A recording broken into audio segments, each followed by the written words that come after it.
Amazon has launched its first two tablets in the UK, the Kindle Fire and the Kindle Fire HD. Both the tablets are aimed at the affordable end of the market, costing £129 for the Fire and £159 for the Fire HD. Both the tablets run the Android operating system, but unlike other Android tablets, this is a special version from Amazon. This means that even if you've used an Android tablet before, you won't necessarily be familiar with how it works. It takes a little bit getting used to, but Amazon provide a clear and helpful guide when you turn on the Kindle, so it shouldn't be too much of an issue. You also won't have access to the Google Play App Store. This means you won't get the same range of apps as you will on other Android tablets, but the Amazon App Store does feature many popular apps, such as Angry Birds, Facebook and the BBC iPlayer. Both tablets feel really well made, especially for their price, and they're easy to hold in one hand, so they'll be good for using on the bus or the train. The Kindle Fire is actually the heavier of the two, weighing 5 grams more than the HD, but in actual fact you probably won't notice much of a difference. Despite having the same screen size, the Kindle Fire HD is quite a bit bigger than the Kindle Fire. It's got a much wider bezel around the edge of the screen, which could make it easier to hold with one hand, but it does mean you'll need more space in a bag or a jacket pocket to carry it around. The main difference between the two tablets is the screen, and as the name suggests, the Kindle Fire HD has a high-definition display. This means it packs in more pixels and should appear more detailed than the Kindle Fire.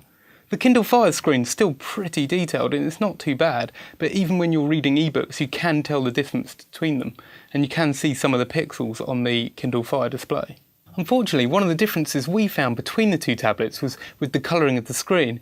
We found that the HD had a slight yellow tinge to it, and it could be a one-off problem, and you probably wouldn't even notice if you were using it offhand, but when you compare the two models, there's quite a noticeable difference. Both tablets feature 1.2 GHz dual-core processors, so they should be very fast and deal with any apps you download fairly easily. The HD has a slightly better processor that apparently is better at dealing with graphics, so it might be the better choice if you plan on doing a lot of gaming on the tablet. Battery life on both tablets is impressive. The Kindle Fire is quoted as having a 9-hour battery life when you're using it continuously, while Amazon claim that the Fire HD can survive for 11 hours. We'll put those claims to the test in our labs. One feature the HD has that the Fire is missing is a front-facing camera, so you'll be able to use it for video calling services like Skype. It also has a larger storage memory. It comes in either 16 or 32 GB versions, while the Fire only comes in 8 GB versions.